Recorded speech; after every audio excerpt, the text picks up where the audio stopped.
আসসালামু আলাইকুম, আমি ডক্টর রাকিব ভুইয়া। তো আমরা শুরু করেছি নতুন একটা কোর্স, যেটা হচ্ছে এক্স রে এবং ইসিজি। আমি আগে বলে রাখি যে এই কোর্সে আমরা শুধুমাত্র ফাইনাল পাস করার জন্য যতটুকু দরকার আমরা ততটুকু আলোচনা করবো। এখানে আমরা ইসিজি এবং এক্স রে ডিপ আলোচনাতে যাব না। তাহলে আমরা আজকে আমরা শুরু করবো এক্স রে দিয়ে। তাহলে এক্স রে শুরু করার আগে আমরা এক্স রে কিছু বেসিক জিনিস জেনে নিই, যতটুকু আমাদের না জানলেই নয়। তাহলে আমরা মনে রাখবো ফাইনাল প্রফের জন্য কোন কোন এক্স রেগুলো গুরুত্বপূর্ণ সেগুলো আমাদের জানতে হবে। তাহলে আমরা ফাইনাল প্রফের জন্য গুরুত্বপূর্ণ এক্স রেগুলো হচ্ছে প্লুরালিফিকেশন, নিউমোনিয়া, পালমোনারি টিবি, সিইউপিডি, নিউমোথোরাক্স। এই পাঁচটা হচ্ছে 5 স্টার, মানে এগুলো থেকে যে কোনো একটা থাকতে পারে। এছাড়া মাঝে মাঝে কলাস এবং লাং অ্যাক্সেস থেকেও এক্স রে দিতে পারে। এখন এক্স রে এবং ইসিজি কেন গুরুত্বপূর্ণ আমাদের জানতে হবে। এক্স রে এবং ইসিজি কেন গুরুত্বপূর্ণ আমাদের জানতে হবে।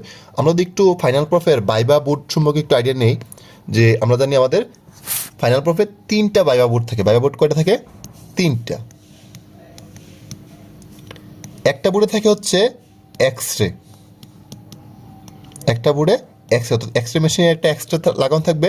তোমাকে বলবে যে তুমি এক্স রেটা রিড করো, তাহলে তুমি এক্স রেটা রিড করলা। মনে রাখবা প্রত্যেকটা বোর্ডে 5 মিনিট করে টাইম থাকবে, এবং এই এক্স রে রিড করার পরে সেই এক্স রে এবং এক্স রে রিলেটেড কোশ্চেন ধরবে। ধরলাম তোমার ভাগ্যে পড়লো প্লুরালিফিকেশনের এক্স রে, তাহলে তোমাকে প্লুরালিফিকেশন থেকে বেশিরভাগ কোশ্চেন ধরবে। ধরো মোটামুটি 2 মিনিট কী করবে, এক্স রে থেকে অর্থাৎ প্লুরালিফিকেশন থেকে কোশ্চেন ধরলো। এরপর 2 থেকে 3 মিনিটস, আর বাকি যে 2 থেকে 3 মিনিট থাকবে সেই সময়টা এই এক্স রে বোর্ডের আন্ডার যেই টপিকগুলো থাকবে, যেই সিস্টেমগুলো থাকবে, সেই সিস্টেমগুলো থেকে কোশ্চেন ধরবে। অর্থাৎ তোমার পরীক্ষা শুরু হবে এক্স রে দিয়ে। এই জন্য তোমাকে এক্স রে যদি তুমি ভালো পারো, তাহলে তোমার ইমপ্রেশন যদি ভালো হয়, তাহলে তোমার বাকি পরীক্ষাগুলো কী হবে, ভালো হবে। আরেকটা বোর্ডে কী থাকবে? আরেকটা বোর্ডে থাকবে ইসিজি। অর্থাৎ ইসিজি ধরো তোমার দেওয়া থাকলো এমআই ইসিজি, তাহলে তুমি ইসিজি রিড করার পরে তোমার এমআই থেকে মোস্ট অফ দ্য কোশ্চেন ধরবে। বা থাকলো এটিএল ফিব্রিলেশন, তাহলে তোমাকে এটিএল ফিব্রিলেশনের ইসিজি পড়ার পরে কী হবে, তোমাকে ওই এটিএল ফিব্রিলেশন থেকে মোস্ট অফ দ্য কোশ্চেন ধরবে, ওই 2 থেকে 3 মিনিট। আর বাকি সময়টা অন্য টপিকগুলো থেকে। আর আরেকটা বোর্ডে থাকবে আমাদের পেডিয়াট্রিক্স, তো তোমরা পেডিয়াট্রিক্স পড়লে ওই বোর্ডটা ভালোভাবে পারবা। তাহলে দেখো বাইবার 3টা বোর্ডের মধ্যে 2টা বোর্ডে কি এক্স রে এবং ECG main subject, main topic. অর্থাৎ এই জন্য আমরা বলি যে রেসপিরেটরি সিস্টেম এবং কার্ডিওভাস্কুলার সিস্টেম, এই 2টা সিস্টেম খুব ভালোভাবে পড়তে হবে, কারণ এই 2টার থেকে বাইবাতে মোস্ট অফ দ্য কোশ্চেন ধরে। এবং তোমাকে এই রেসপিরেটরি সিস্টেম এবং কার্ডিওভাস্কুলার সিস্টেম অনেক ভালোভাবে পড়তে হবে। তাহলে আশা করি তোমরা বুঝতে পারছো এবং ইসিজি এবং এক্স রের গুরুত্ব আমাদের ফাইনাল পেপারে কতটুকু। তাহলে এবার আমরা দেখি আমাদের এক্স রে কিছু বেসিক জিনিস, যে তোমাকে যখন বলবে যে একটা এক্স রে রিড করো, তাহলে তুমি কীভাবে এক্স রেটা রিড করবা, যে how to present X ray. মনে রাখবা এক্স রে রিড করার আগে প্রথমে বলতে হবে কি, this is a plain X ray of chest PO view showing.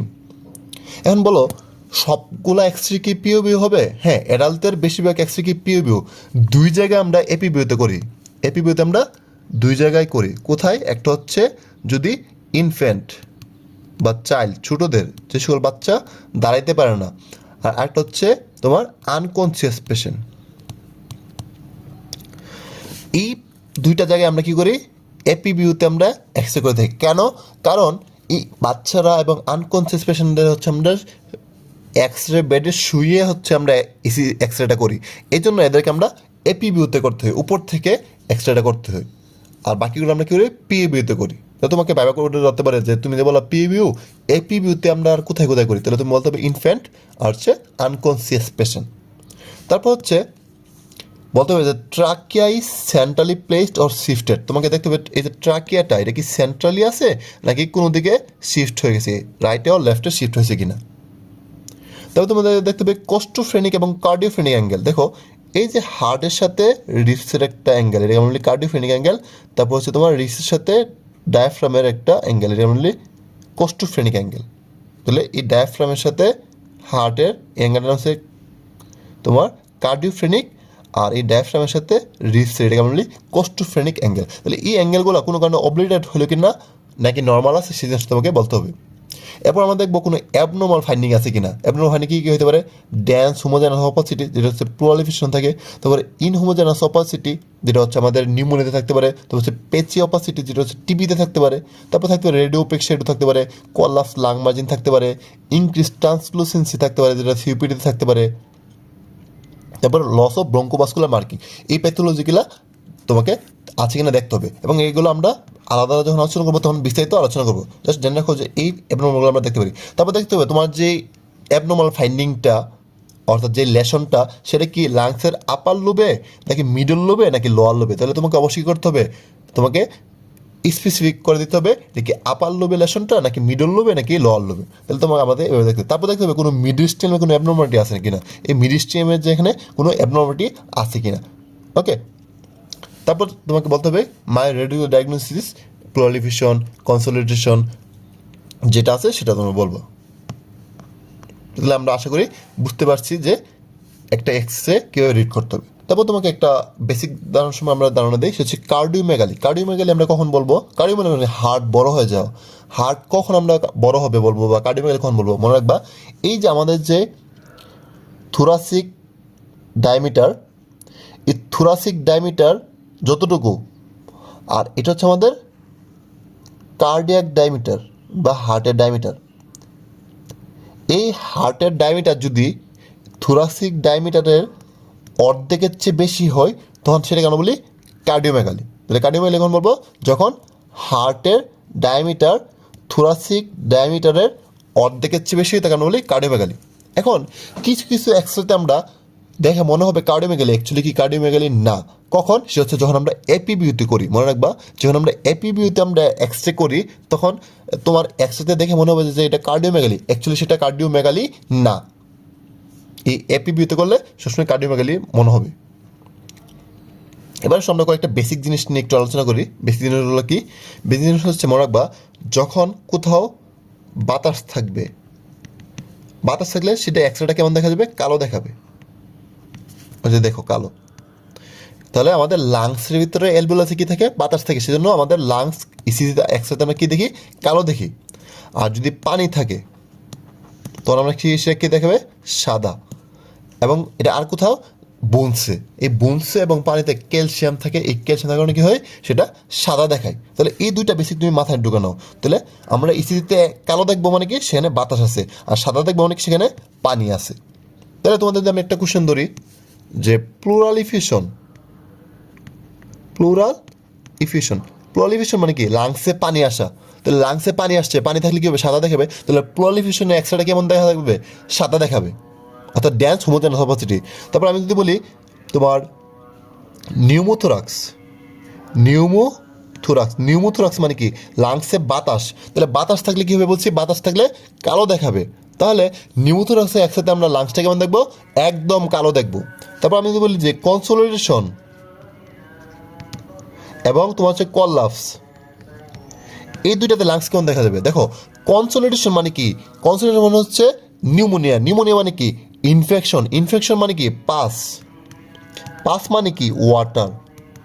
তাহলে দেখো, একসাথে ওয়াটার আছে, আবার লাংস অ্যালভিওলাস হইতে কি আছে? বাতাস আছে। তাহলে আমরা জানি ওয়াটার জন্য কি হয়? সাদা, আর এয়ার জন্য কি হয়? কালো। তার মানে কি? এই এক্সরেগুলোতে সাদা কালো পাবো, সাদার ভিতরে কালো কালো আমরা বুঝতে পারবো। এখন এই কনসোলিডেশন এবং কলাপস দুইটাতে সাদার ভিতরে কালো হবে। এখন এই দুইটাকে কীভাবে আলাদা করবো? এই দুটো আলাদা করবো হচ্ছে কনসোলিডেশন হচ্ছে তোমার ট্রাকিয়া হচ্ছে সেন্ট্রালি থাকবে, ট্রাকিয়া সেন্ট্রালি প্লেসড, আর কলাপস হচ্ছে কী হবে? ট্রাকিয়া কী হবে? শিফট হয়ে যাবে। এতটুকু মনে রাখলে হবে। কারণ কলাপস হলে কী হবে? লাংসটা ছোটো হয়ে যাবে, ট্রাকিয়াটা যেই পাশে কলাপস সেদিকে টেনে নিয়ে যাবে, এবং ট্রাকিয়ার শিফটটা সেই পাশে হবে। তাহলে আমরা যদি একটু কথাগুলো একটু আবার দেখার চেষ্টা করি, তাহলে দেখো, প্লুরালিফিকেশনে কী হবে? কমপ্লিটলি সাদা, অর্থাৎ ডেন্স হোমোজেনাস অপাসিটি, একদম সাদা, একদম হোমোজেনাস থাকবে, কোনো উল্টাপাল্টা হবে না। যেমন ধরো এই যে দেখো, একদম সাদা, দেখো কোথাও কিন্তু কালো কালো কিছু নাই, একদম সাদা। এটা বলি ড্যান্স হোমোজেনাস অপাসিটি। তারপর হচ্ছে নিউমোথোরাক্স মানে বাতাস। তাহলে বাতাস থাকলে কী হবে? কালো হবে। তাহলে কমপ্লিটলি ব্ল্যাক, অর্থাৎ ইনক্রিজ ট্রান্সলুসেন্সি। দেখো একদম কালো হয়ে গেছে, দেখো লাংসটা একদম কালো হয়ে গেছে, দেখো কোনো বঙ্কোভাস্কুলার মার্জিন নেই, অর্থাৎ ব্লাড ভেসেলে কোনো কিছু বোঝা যাচ্ছে না ঠিকভাবে। তারপর সিপিডি দেখবে, সিপিডি মানে কি? সিপিডি মানে হচ্ছে ক্রনিক অবস্ট্রাকটিভ পালমোনারি ডিজিজ, অর্থাৎ অবস্ট্রাকশন হয়ে গেছে। এই অবস্ট্রাকশন হওয়ার কারণে কি হচ্ছে, বাতাস লাংস থেকে বের হতে পারতেছে না। তো লাংসে কি হলো, বাতাস বাড়তে থাকে। এই লাংসে বাতাস বাড়তে থাকে বলেই আমাদের চেস্ট ওয়ালটা কী হয়, এন্ট্রোপোস্টারলি বেড়ে যায়। আর তখন সেটা কেন বলি, ব্যারেল শেপ চেস্ট। অর্থাৎ সিপিডিতে কী হয়, লাংসের ভিতরে বাতাস ট্র্যাপ হয়, জমা হয়ে থাকে। সেই জন্য এই সিপিডি একসাথে কী পাবো আমরা, কমপ্লিটলি ব্ল্যাক পাবো, অর্থাৎ ইনক্রিজ ট্রান্সলুসেন্সি। এবং কনসোলিডেশন কলাসি কী হবে, সাদার মধ্যে কালো। তাহলে আমি তোমাদের একটু ছবিটা দেখাই। এই যে দেখো, সাদার ভিতরে কালো কালো, দেখো সাদার ভিতরে কালো কালো, দেখো একদম প্লেন কালো না এবং প্লেন সাদাও না। এখন এই দুটো আমরা আলাদা করবো কীভাবে, দেখো এই কনসোলিডেশনের ক্ষেত্রে দেখো ট্রাকিয়াটা সেন্ট্রালি প্লেস, আর কলাসিগুলো দেখো ট্রাকিয়াটা দেখো এই যে শিফট হয়ে গেছে, দেখো এই যে শিফট, দেখো থাকার কথা ছিল কি এরকম, কিন্তু কী হলো, এদিকে শিফট হয়ে গেছে।